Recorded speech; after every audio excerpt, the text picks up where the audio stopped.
And you're very welcome along. It is championship weekend. We're looking ahead to the Patriots at the Kansas City Chiefs and the Rams at the New Orleans Saints. We'll get the thoughts of Cian Fahey a little bit later on. But we'll start, as ever, with Sam Monson. Sam, good afternoon to you. How are you doing? Hey, Jer, how's it going? Good morning where you are. What's the weather like in Cincinnati? Is it snow on the ground like it is everywhere else around there?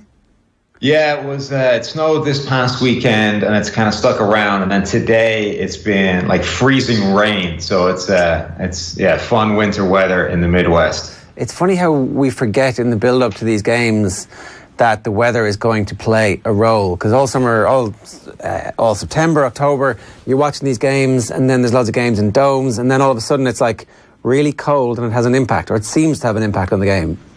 Right, and it's only, a few of the games, obviously, because there are so many of those that are still in domes or still in California or whatever. It's just all those games that do take place in January in the Midwest are suddenly completely subject to the weather. So, yeah, this idea that in Kansas City last week, the snow was tipping down really up until kickoff, and then it kind of eased off, and we didn't get the snow game we thought we might. And then the same thing this week. We're kind of waiting to see exactly what's going to happen with this storm and whether that's going to dump a whole ton of snow on that game, on the AFC Championship game. At least for the Patriots, they're used to playing it. But it did feel last week like the snow somehow had an impact on behalf of Kansas City against the Colts, who are obviously a dome team. Do you put any store in that at all, that they're just not used to slipping and sliding, and that, I don't know, it actually matters? No, I mean, I think it does matter. I think generally, though, it doesn't really affect one team more than the other necessarily. I think what it does, it affects offense in particular. And the question is, how much can your offense deal with the new conditions? I think the Patriots are a very good offense at being able to adjust to whatever conditions they have. They're perfectly happy to go with a run-heavy kind of game plan or a pass-heavy game plan, depending on the situation. So they're in a good position, I think, to adjust to that kind of thing. The Chiefs, I think there's more question marks about just how good they are at being able to adjust to a game plan that doesn't feature that high-octane passing deep down the field.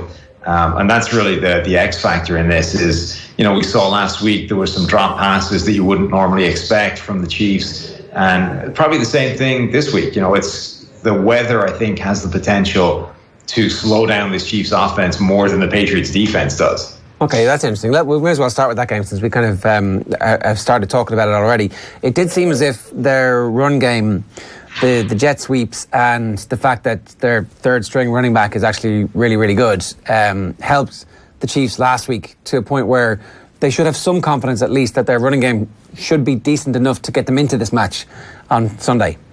Yeah, I think their run game will be good. I mean, the bottom line is this offense is too good to be completely stopped by almost anything. Whether it's snow, whether it's the Patriots defense, they're going to have success somewhere. The question is how much, and then will it be enough to keep pace with the Patriots, who should have their own success on the other side of the ball. So yeah, I think Williams has proven to be a pretty good running back, particularly just carrying the ball. The question mark and really the difference between him and Kareem Hunt as players is that Kareem Hunt was this real X-factor weapon in the receiving game, particularly the first time they met against the Patriots. There were a lot of one-on-one matchups with Dante Hightower at linebacker that Kareem Hunt was able to get the better of, and Patrick Mahomes actually missed him with a few throws, but we don't even know if Williams can be the same mismatch weapon in the passing game, and whether the Chiefs can take advantage of it because of that. Yeah. What are we to think about what the Patriots did last week against the Chargers in terms of the quality of their defense? After the first drive, which was obviously a touchdown for the Chargers, they were just completely dominant. Is that them being themselves? Is that the genius of Bill Belichick being able to look at what had happened from the Chargers' perspective over the last few games and think, okay, well, I can see a way to beat that? Or was that just matchup specific? Was that something that the Chargers just didn't have the right players to be able to deal with what New England was able to throw at them?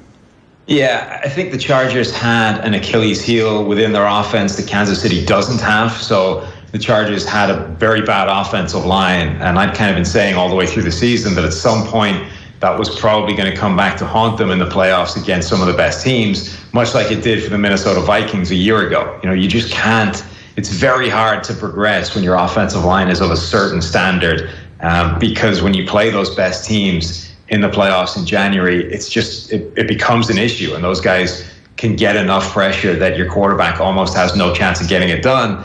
And unless your quarterback is truly, truly spectacular, it's very hard to overcome that. So, Philip Rivers was under pressure around 45+% of his snaps against the Patriots. And that's kind of the line. It's not a clean thing, but if you're over 45% in terms of getting pressured in the pocket, it's so hard to get anything done. So the Chargers had that issue, but really what's interesting is none of the teams left in the playoffs now have got bad offensive lines. All of them have got top 15 graded lines at PFF. 3 of the 4 are in the top 10. So you're not going to get the same level of pressure on Patrick Mahomes as you were able to on Philip Rivers. And even if you could, Patrick Mahomes has that X factor, that ability to get outside the pocket and make plays in a way Philip Rivers just doesn't. Rivers is this kind of statuesque quarterback, whereas Mahomes has double the number of touchdowns outside of the pocket of any other quarterback in the NFL this season. He's got more 20+ yard plays outside of the pocket. Like, him outside of the pocket under pressure is almost the last place you want him to be, which is the polar opposite of any other quarterback in the NFL. Yeah, it is all a bit mad how Mahomes has evolved into the player that he's become so quickly. There's been no sense of this developing. It was the last game of last season, absolutely amazing. People didn't really pay any attention to it because it was the last game of last season and they were out of the running. And then from the get-go, the first second of this season, he's been sensational and has dealt with every setback along the way that has come his way. So if you are Bill Belichick this week, what type of game plan are you trying to come up with for your defense to stop and slow him down? Yeah, that's the great question. Mahomes, coming out of college, was a guy who all of the stuff he's doing now outside of the structure he was doing in college. That was on tape, and that's not, I guess it's a surprise maybe that it's still working at this level, but it was all there in college. The question was, could he actually do the regular stuff? Could he play within the structure of an offense from within a clean pocket and, play a structured offense the way you need to most of the time in the NFL? Because typically you're not, you're under pressure far less than you are kept clean in the pocket. So that's when you need to be at your best. And that was a question mark, because almost everything he did in college was outside of the structure. It was this ad-libbing, scrambling, crazy stuff. But this year he's been the number 1 quarterback in the NFL from a clean pocket. So he's done the structured stuff to an incredibly high level, and he's still doing the crazy stuff at that level as well. So he's reached this point where, a bit like Aaron Rodgers, you don't know what the game plan is. With every other quarterback, you at least know what you should be trying to do, even if they're able to get it done anyway. Everybody knows what the game plan should be against Tom Brady. Now, that's not to say it'll work, because Brady is, a Hall of Fame, all-time great quarterback, but you at least know what the plan should be.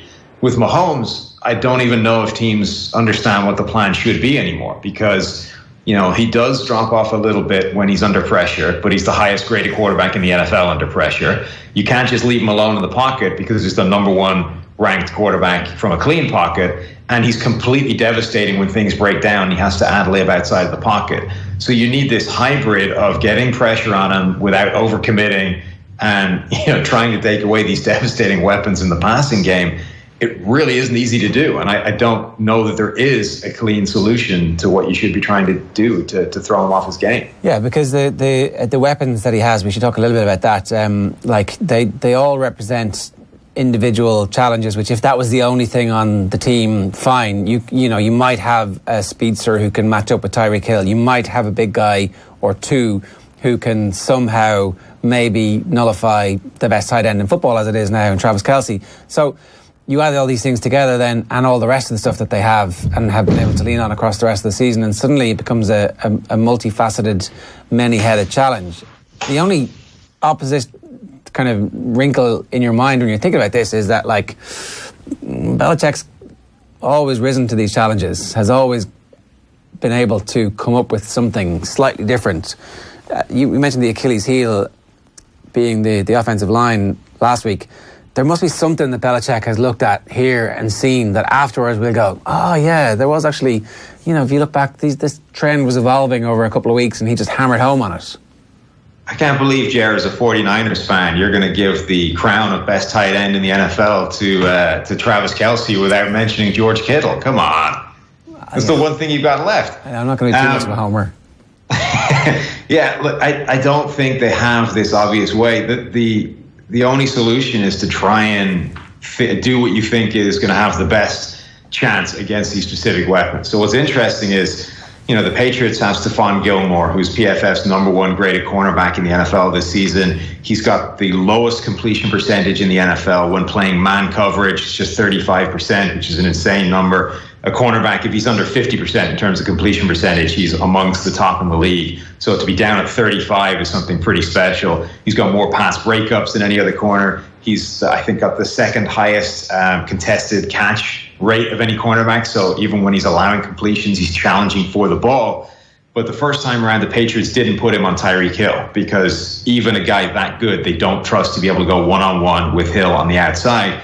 They think they're better off putting one guy on Hill, trying to disrupt him at the line, dedicating a second guy in coverage to safety to try and bracket him and slow him down that way, and then having Gilmore essentially eliminate Sammy Watkins on the other side. But it doesn't work 100%, because Hill still gets his hit, gets some joy. Sammy Watkins may get a play or two here and there. Really, the game plan is just figuring out what the best chance of success across the board is and hoping it's enough. And it did have, I think, an effect that most teams haven't had. Patrick Mahomes, for as good as he's been in the pocket, had his lowest grade of the season in the pocket against the Patriots. So it did have an effect. It just wasn't, he still put up 40 points and had a ton of success. So really, I think what you're looking at when you look at this offense is what's the best we can do and hope it's enough. Try and slow it down to a point where... Right. But even then, do you want them to be on the field for such a long period of time? I don't know. It's such a difficult conundrum for anybody to face. And yet the Patriots actually beat them earlier in the season, as you just pointed out. So I'd say they feel pretty good about this. Yeah, and the one sort of factor, the way of slowing down this offense that we haven't mentioned that may be a real issue is with your offense. When you look at a team like the Baltimore Ravens, the best thing they did in terms of screwing up these fast, high-octane offenses was just stay on the field themselves. If you get your offense just chipping away, grinding, executing these 10-minute drives and keeping this offense on the sideline, I think that might be the biggest way of slowing them down, particularly when you factor in the weather as well. And what's interesting is it shouldn't work this way, but just keeping those guys on the sideline seems to have this psychological effect. They know that if they don't get it done, if they go 3 and out, it's going to be another 10 minutes before they see the ball again, and they just start to force it and not quite get things done the way they should. So I think that is a potential way that they can slow this team down. The issue may be that as much as they won the first time, the Chiefs' defense is a completely different unit at Arrowhead Stadium at home. They've allowed something like 10 points per game fewer at home than they have on the road. So the Patriots offense itself is probably going to have less joy than they had the first time around. And then it's just a case of can they slow the Chiefs down enough to keep in the same area. It felt a little bit like last week that we were watching something historic from Belichick, because when they were the best team, you expect them to win. And when, there were those seasons where they clearly had loads of weapons, everybody was playing well, Gronkowski was fit and was completely, unmarkable really. But this was a bit different. This was up against a side who were on a roll, who had come off an absolutely dominant defensive performance, and they go out and they score 4 touchdowns in their first 4 possessions. They just completely annihilated what was supposed to be the absolute strength of the Chargers. Joey Bosa and Melvin Ingram did not get in anywhere near close to the quarterback or even the disruption that they'd had the previous week. And I don't really understand how that can happen, where a team is so strong against what is supposed to be the strength of the opposition, and then I just put it straight down to the genius of Belichick. Yeah, I think there's a part of that. There's part of this idea that the Patriots would obviously have the right game plan going into the game. I think the other part of that equation is that the Chargers had absolutely the wrong game plan going into this game. And this was as much of a coaching failure on their side as it was a coaching success by Belichick. The Chargers kind of elected to play the same sort of defense that they deployed against the Baltimore Ravens. This unique idea of we'll play 7 defensive backs, we'll essentially take all the linebackers off the field and we'll defend the run that way. And that was hailed as this genius scheme to foil this Ravens running offense. And it was clever because it matched Lamar Jackson in particular up with faster players that he couldn't outrun to the edge. Linebackers he can beat for speed, and that was the issue. So they matched him up with these faster defensive backs, but that only works if your defensive linemen win up front as well, because otherwise you've got big offensive linemen getting to the second level and just wiping the floor with these smaller guys that they outweigh by 100 pounds. And that didn't happen against Baltimore because those big guys up front won. Those guys did not win against the Patriots, and they just got smeared off the park. They got absolutely annihilated in the run game. And then the other issue is that, like I said before, you at least understand the game plan to beat Tom Brady. The game plan is not to run cover 3 all the time, because if there's one coverage that he knows how to carve up relentlessly, it's that. Cover 3 is where you have the 2 cornerbacks dropping back, taking deep thirds, and a single free safety in the middle, and they take away everything deep. And you're left with everybody else in these underneath zones. The problem is, the way to beat that defense is essentially patience in the passing game. And you can slowly pick them apart. They're going to take away that deep ball, but they're going to open up all the underneath stuff. And as long as you're patient enough to keep taking those passes every time they arise, you will beat this defense. And it's not particularly challenging. And there's no more patient quarterback in NFL history than Tom Brady. And you see that just from the number of catches that James White had. That's what they were prepared to do with the ball all the time. And yet the Chargers ran out with the game plan that they know does not work against Brady, and it didn't work against Brady. So, it's a pretty inexcusable screw up in terms of game plan. Yeah, okay. That takes the edge off a little bit, because it did feel like it was as good a coaching achievement as I've seen from Belichick over this whole point where the team looks broken. Like, Gronkowski's a shadow of himself. The previous 4 or 5 weeks, Edelman had been dropping catches and just not looking good. They obviously lost Gordon, who was supposed to be this thing that was going to open up the rest of the offense. Sony Michel looked a bit like a bust in the middle of the season, and then lo and behold, everything gets fixed in the space of a couple of weeks off. You're like, wow, this is absolutely amazing. Yeah, you're going to struggle to find a defense that's going to roll in with a worse game plan to stop the Patriots than the Chargers did last week. If the Chiefs, if nothing else, should have a significantly better plan. They don't run cover 3 an awful lot at all. They run a lot of man coverage, which is the way to beat the Patriots. It's not going to stop them, but it's the best way of slowing down that offense. The Chiefs run the 3rd most man coverage of any team in the NFL. And they have bigger, stronger bodies up front. They're not going to play with these 7 defensive backs. They're going to put some linebackers on the field. So the Patriots are going to have a tougher time in the run game as well, even though they have this excellent run-blocking offensive line. I think we should at least see a better game plan against them this week. You're making the Chiefs favorite, it sounds like.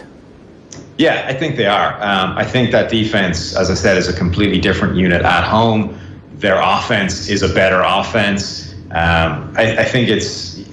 The big X factor is what the weather is going to do. If that weather really torpedoes the offensive production from either side, then you kind of have to start swinging back towards the defense. And, the Patriots do have the best defense left in the playoffs.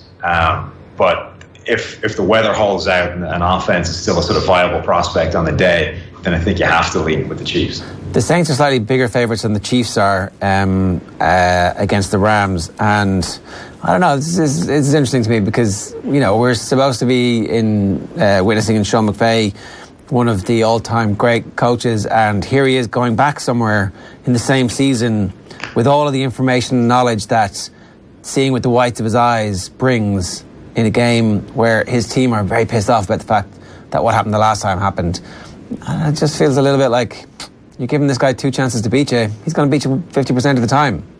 Right, and the other thing at play is I think last week was big for this Sean McVay offense for the Rams generally in terms of proving that they do have a plan B. This offense had been slowed down later in the season against teams like the Bears, the Eagles. Okay, those are very good defenses, but it's more how they did it that was concerning. They identified what the Rams want to do, and they took that away and essentially dared them to run the ball on. They dropped everybody into coverage. They flooded the zone coverage and said, if you want to run the ball, we're going to give you a light box up front. We're going to give you the numbers advantage. If you want to beat us that way, that's okay.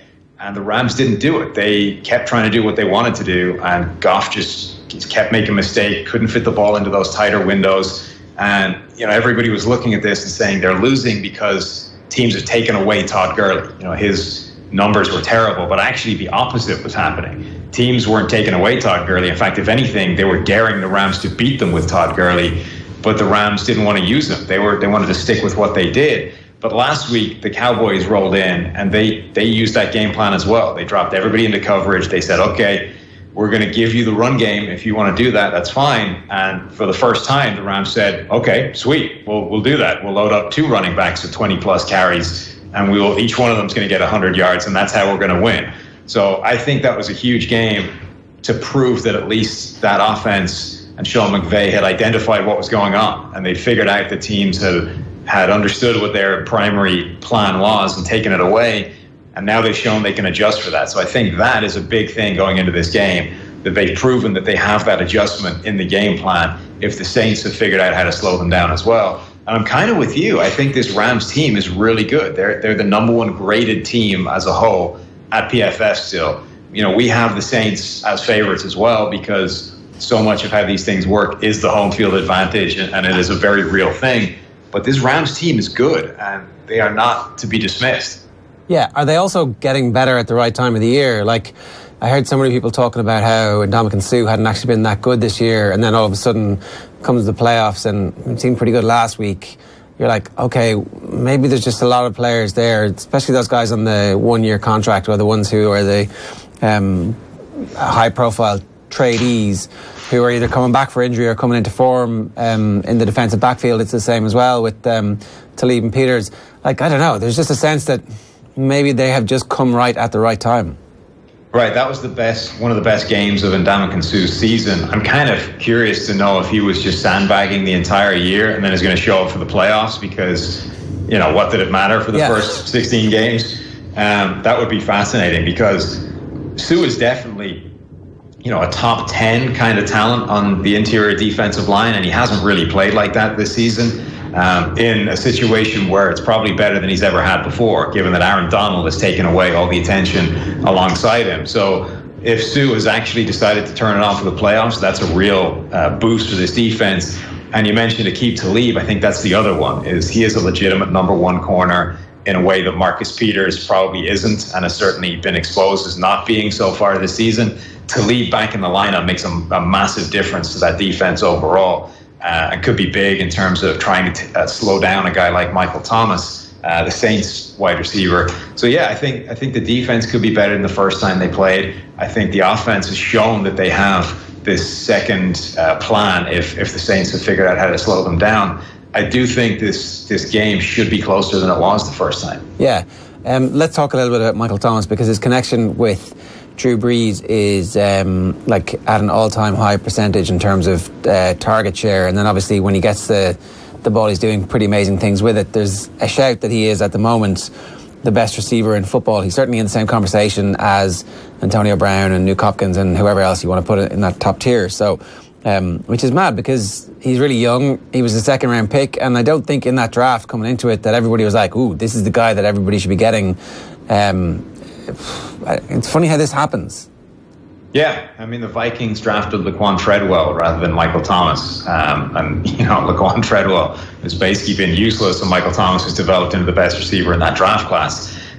He is incredibly talented. He's not just getting the highest target share of any receiver that Drew Brees has ever thrown to, but he's catching a higher percentage of those targets than any receiver Drew Brees has ever thrown to as well. So, we saw last week, he's incredibly hard to take away. And he does that thing that more and more great wide receivers are doing now, which is playing a decent percentage of their snaps in the slot, where it's harder to take them away. You can line up a Stephon Gilmore on a guy outside if he's only going to be outside, and you can track him left or right. But even teams that use their number 1 corner to sort of follow receivers around don't like moving that guy into the slot, because it's a completely different thing. We treat slot cornerbacks and perimeter cornerbacks as the same thing, but they're really not. It's a different world in there, because a lot of the times the slot receivers are off the line of scrimmage by a yard, so you can't get up there and get physical with them on the line of scrimmage. You have to be a yard away from them. You kind of have to wait and see where they go. And you don't have the sideline as your friend. You can't kind of cheat one side, push into the sideline, and know that you're working in a certain direction. when you're covering the slot, you've got to be off a yard, and this guy has a two-way go. He can go left, he can go right, and you have to be able to react either way. It's a much tougher thing at times to be able to do. So most teams do not use their best corner to follow guys to the slot. So when teams move an elite wide receiver in there, they just get an incredible boost in production, and it's more valuable because of that. So a guy like Michael Thomas, or Keenan Allen with the Chargers, AJ Green with the Bengals, these guys all play snaps now in the slot, and I don't know if anybody is better at it than Michael Thomas. What do you think is going to happen in this game? I think this one is going to be a legitimate shootout. I think there's no weather at play this time. We're in the Dome. We're going to see both these offenses, I think, have success. And I think it's going to be almost like a rerun of that Chiefs-Rams game. We're going to see a ton of points from both sides. And honestly, it wouldn't shock me if the Rams pulled an upset in this one. Yeah, it doesn't feel like it's going to be that much of an upset because they've been so amazing all year. And then there was that little blip in form. But to get back to the point where they're playing as well as they are now, it's like, well, geez, they probably deserve to be in the Super Bowl. And if the Saints beat them, then they deserve to make it too. Right, and I think because of the way they've at least answered the blip in form, I think so much of that was a schematic problem that teams had identified how to slow down this offense, and now Sean McVay has identified how to stop them doing that. I think that's huge. It's one thing to have your initial plan slowed down and not have an answer. It's another thing entirely to go, okay, you can take that away if you want. I have another alternative. And I think now they've shown that they have that. That makes this game way more interesting. Yeah, the CJ Anderson, last bit I wanted to ask you about. It's a mad story that you can be out of the league effectively and now have put together the run that he's put together. It does make you wonder about all the money that's being invested and all the high picks that are being invested in running backs. Like CJ Anderson is a Super Bowl winning running back with the Broncos a couple of years ago, and he was really good. He wanted money. The Broncos said, no, we don't really rate you. He bounced to 2 separate teams already in the league this season and is available for nothing, basically. How does this happen? How is it that you can walk in off the street and find the holes that he's finding? Yeah, I kind of feel sorry for running backs because it's probably the most attritional position in the NFL. Those guys essentially get hit every single play hard, and it takes its toll quicker than anything else. So those guys want to get paid. Le'Veon Bell wants a big contract, but ultimately we are being proved time and time again that they're just not worth it. It's not worth paying a running back because you can get the same production from pretty much anywhere. And it's not because those guys aren't talented. It's because they are actually a smaller part of the reason for the running back success than you would assume. You think if a running back is getting all those yards, it's the running back that's making it happen. But actually the blocking, the offensive line is far more important in determining how successful the runner is going to be than the runner is. And, that one is easy enough to understand. But when you actually dive into the numbers, things like the passing game are more important in determining how successful the running game is going to be than the running back is. And, there's a bunch of different things at play. The running back is actually quite far down the list in terms of who is important to generating rushing success. And so you get a guy like CJ Anderson, who is a good running back. When he burst onto the scene, he was grading exceptionally well. But the Broncos, I think, correctly identified that we don't want to pay this guy big money because we can replace the production. And then, he's bounced around. You bring him in and you see then the other side of this. The Rams have the number 1 run blocking line in the NFL. So this idea that Todd Gurley was ever an MVP candidate was always insane because he was running through these giant holes that this offensive line was opening up. And as if we needed proof of that, you bring in CJ Anderson off the street carrying this giant gut. I don't know what he's been eating while he's been chilling on the street, but it's not exactly healthy salads or anything. This guy is carrying some pretty significant weight around his waist these days. And Anderson is able to average 140 yards and 6.4 yards per carry.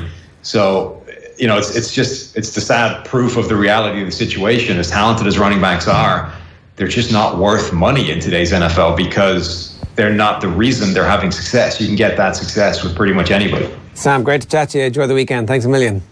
You too. Take it easy. That's Sam Monson from PFF joining us live on the line from Cincinnati. We're going to go to Cian Fahey in a minute. I can run you through the results and fixtures now.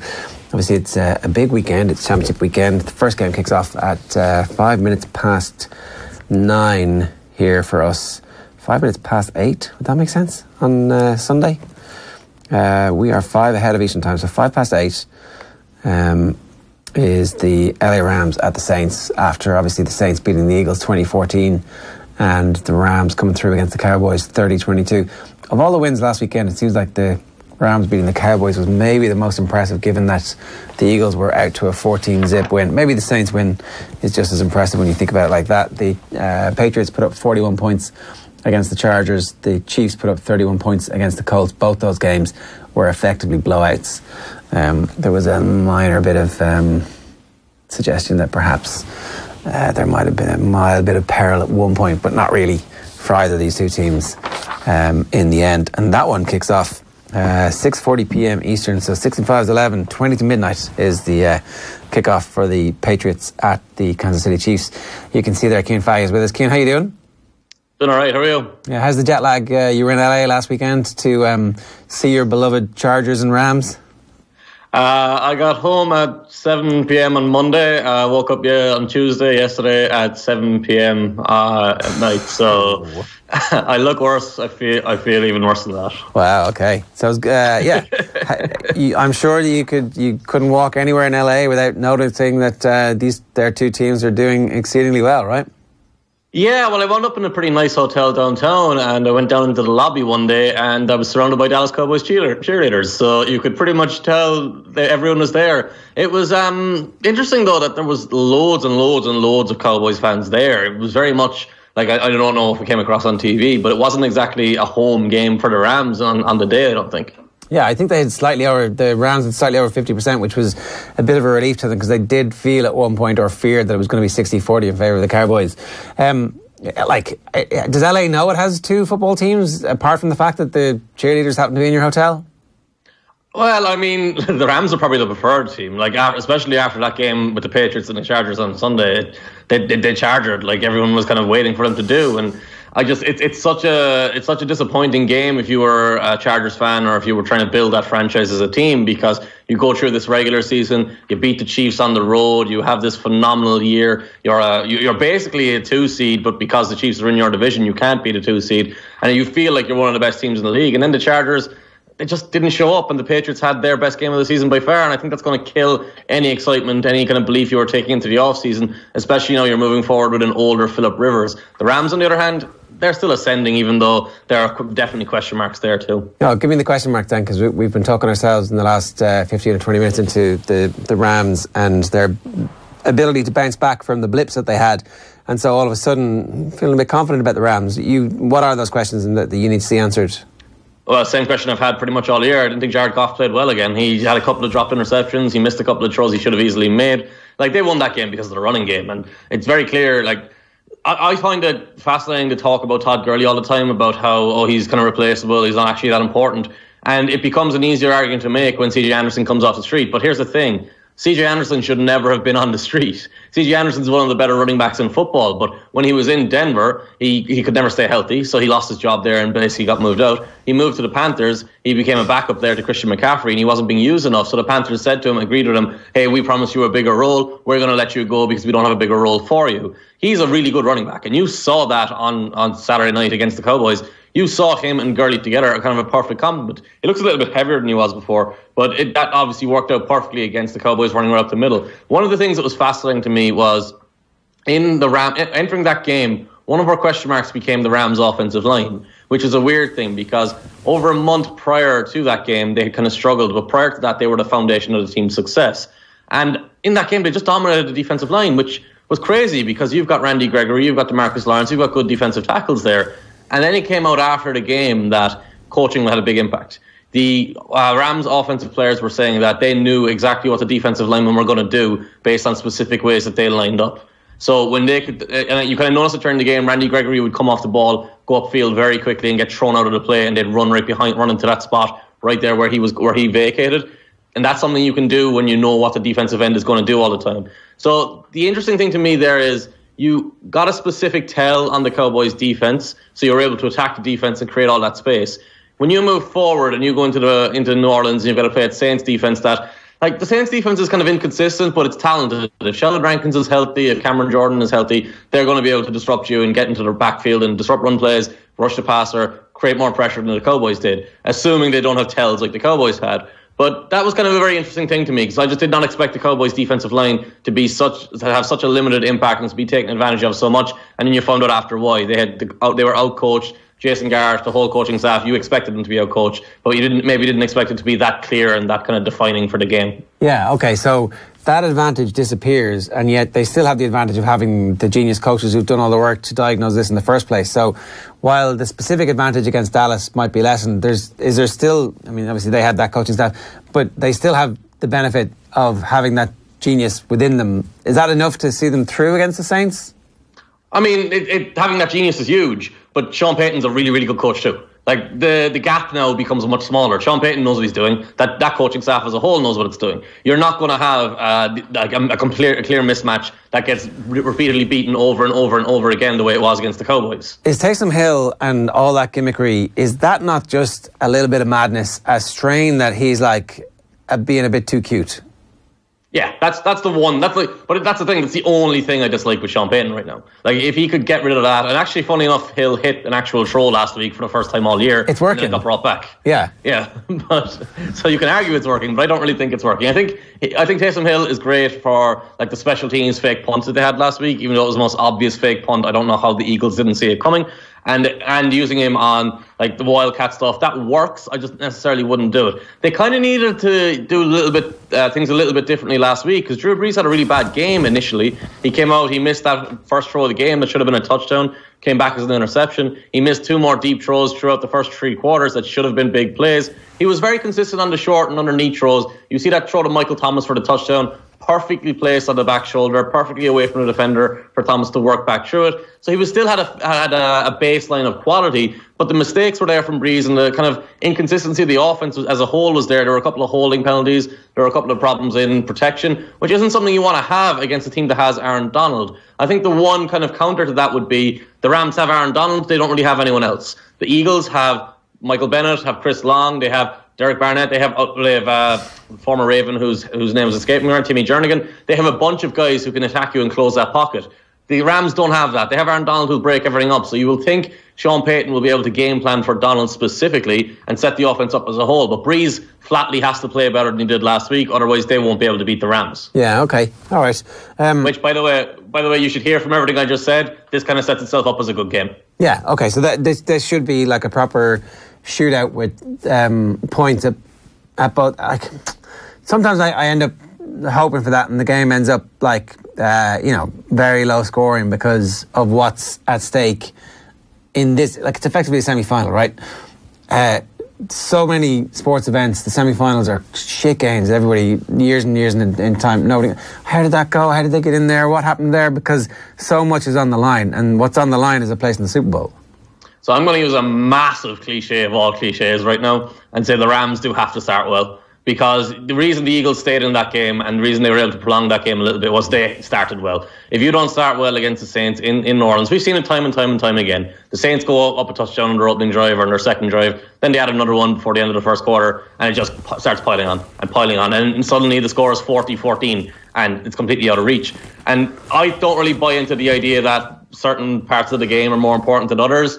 But in this specific case, when you've got that stadium, when you've got that team that just is ruthless at taking you out and pounding on you when you're down on the ground, you can't have a bad start. And a big part of that is going to be on Goff, because he has that tendency to just miss these throws he should make sometimes. And if that happens early on, it can't happen throughout the game really at all, but especially if that happens early on, it'll be a big problem. Like the Eagles, I felt like the Eagles were in control of that game and kind of coasting a little bit until Nick Foles missed that deep shot and underthrew it and Marshawn Lattimore intercepted him. And that kind of flipped the game really, because like Foles had made that phenomenal throw to start where he got the first touchdown. He made a couple of good throws after that. The offense was humming a little bit. Brees was struggling, and the tension was kind of building. But as soon as Foles threw out an interception, it was like, oh yeah, we're getting the Eagles back. We're getting that Foles player back. And I know they were still in it at the end, but for large stretches of that game, Foles wasn't very good. But the only reason they were still in it at the end was that they'd quelled the initial surge from the Saints.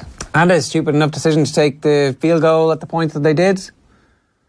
Yeah, look, we always do that retroactively, but I think so, yes. The thing that bothers me these days is more so we get to the end of game situations and one team's trying to kill the clock and they run on first down, they throw a screen on second down, and then they're either going to just run on third down or they're so far back that they have to it's very unlikely that they're going to convert for a first down. Everyone's doing that now, and it becomes so predictable that we're just kind of taking away 1 minute 40, 2 minutes on the clock and saying, hey, go and try and beat us, which seems like a crazy, crazy thing to do when you spend the rest of the game trying to actually get first downs. Yeah. It's that conservative, scared nature that we don't want to make the big mistake, and it's not something that we should really be seeing at this stage of the NFL where we've got all these offensive coaches in the league. A lot of the post-match analysis and reaction that I've been listening to since the weekend has been banging on, fetishizing the use of play action by the teams who are surviving up to this point, and they're making the point that the Patriots have had the most success on play action over the last decade or so. Why is everybody not using play action all the time? It's the thing that's working in the league. Why does everybody just not do it? It works, yeah. Well, it's kind of not something I would disagree with, but it's also the idea that you have to use play action properly. Like, you can't just use it all the time. And so, like, here's the argument. You have a quarterback like Aaron Rodgers, Tom Brady, even the very, very best quarterbacks. You don't necessarily want to overuse play action with them, because when you use play action, you're relying more heavily on the specific design of the play. You're relying on taking the quarterback's eyes away from his receivers. You're giving him fewer options to throw the ball to a specific spot that has been distorted by the play fake where you've created space. So if you have a more limited quarterback, if you have Nick Foles, it's perfect. You use play action, he knows where to go with the ball. If that's not there, he throws it away or he takes a sack or whatever. But if you have a guy like Tom Brady, and I know they're great at play action, but they're great at everything, so it's kind of a pointless thing to argue. But if you have a guy like Tom Brady and you give him all 5 options going out and you don't have a play action, you have his eyes up all the time, he can look at his first option and go, yeah, that's not good. He can look at his second option, that's not good. He can look at his third option, that's not good. Oh, here are my 4th and 5th options, I'll go to them. So if you're using play action, you're taking that aspect away. And there's also this design of plays. So there are teams in the league who run play action, like Mike Mularkey's offense. I'm going back to it from 2 years ago now, just I don't have a great example from this year.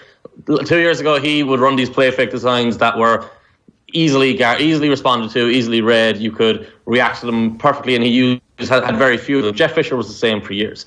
But you go to someone like Sean McVay. He's going to run play action with his receiver running a sweep, running behind the line of scrimmage, with his receiver running behind the quarterback, with his receiver running behind the running back, with his tight end coming across and taking a defensive end out. He uses wide receivers from the slot to take out a defensive end. So as a defensive lineman and a linebacker, you never know what direction you're going in against Sean McVay. Whereas if you have a guy like Mike Mularkey, you always know he does 1, 2, 3 or 4 things at most. So he's got a way to anticipate what's coming. He's got a way to be more proactive rather than reactive.